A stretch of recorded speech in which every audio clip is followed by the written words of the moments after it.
NFL and college football both are headed for a mess of a fall because they implemented COVID protocols which were predicated on the idea that there was almost going to be no failures of the COVID vaccine, no breakthrough cases. Unfortunately, there are a ton of breakthrough cases. Titans head coach Mike Vrabel just tested positive for COVID. Cam Newton is not getting COVID vaccinated, evidently, and he's now out 4 or 5 days after traveling and not being able to fulfill NFL COVID protocols. Got the Big Ten released its COVID forfeiture platform this week, I think today or Friday or whenever it was. There are so many different storylines that are out there surrounding these aspects that, again, everything the NFL and college football are doing is predicated on the idea that the vaccine basically leads to COVID-0. But that's not what happens.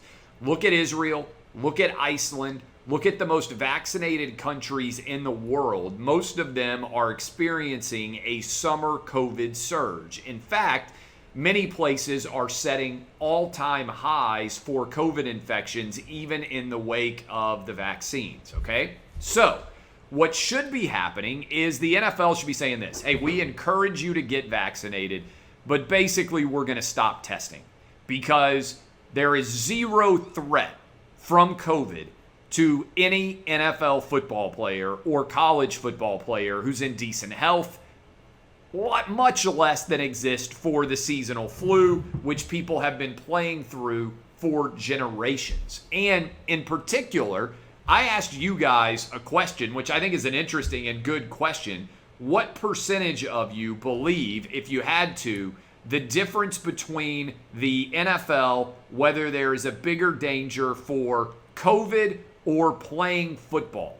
In other words, if you are a football player, are you under more danger there or are you under more danger from COVID?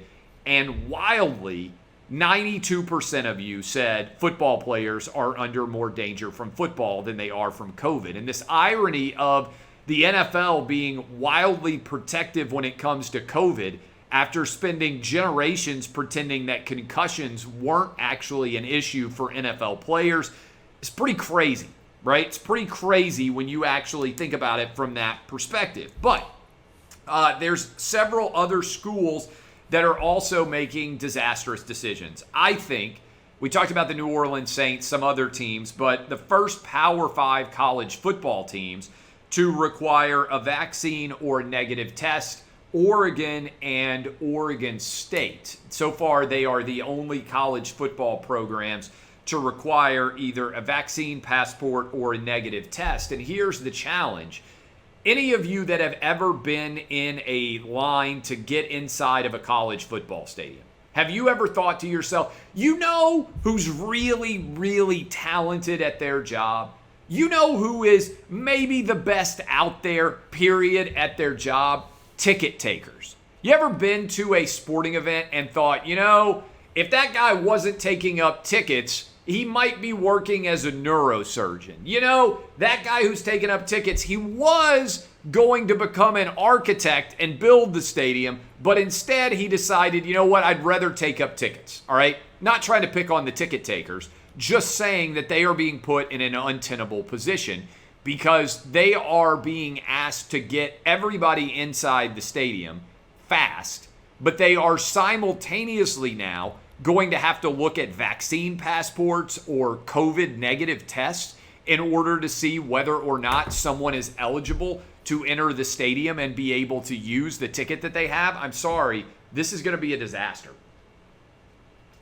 Every time the NFL, for instance, changes a minor rule, like when you couldn't bring bags in. Remember when they changed that rule and all of a sudden women couldn't bring their purses in and had to be a clear bag and all this stuff? When they made that rule change, it was almost impossible to get in a stadium. And every time they change the rules, the lines get more substantial and become more of a mess. And so I'm telling you right now, with Oregon and Oregon State, we are likely to be dealing with a huge mess. Vaccines, get them if you want them. But the idea that you need a vaccine passport to go to a football game or you need a negative test to go to a football game, here is the great flaw of what is being sold right now by Joe Biden. There's a lot of flaws of what Joe Biden is selling, but he is selling the idea that if everybody were vaccinated, there would be no issues with COVID in the country. Here's the problem. 73% of adults 18 and up are vaccinated. 91%, maybe even 92% now of people over the age of 65 have received at least one vaccine shot. Yet, the number of people that are testing positive for COVID continues to skyrocket and is setting new highs in many different states.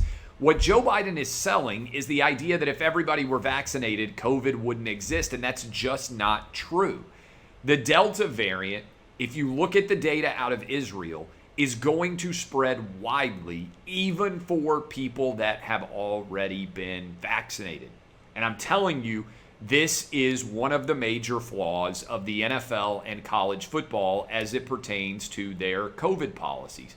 They're going to have a ton of vaccinated players testing positive and coaches all season long, so long as they continue to aggressively test during the cold and flu season. And there is a decent likelihood that your favorite players or your favorite team may have to deal either without top players playing or be forced to forfeit even with everybody vaccinated. And I don't think people are looking at the data, and I don't think they're recognizing it as much as they should.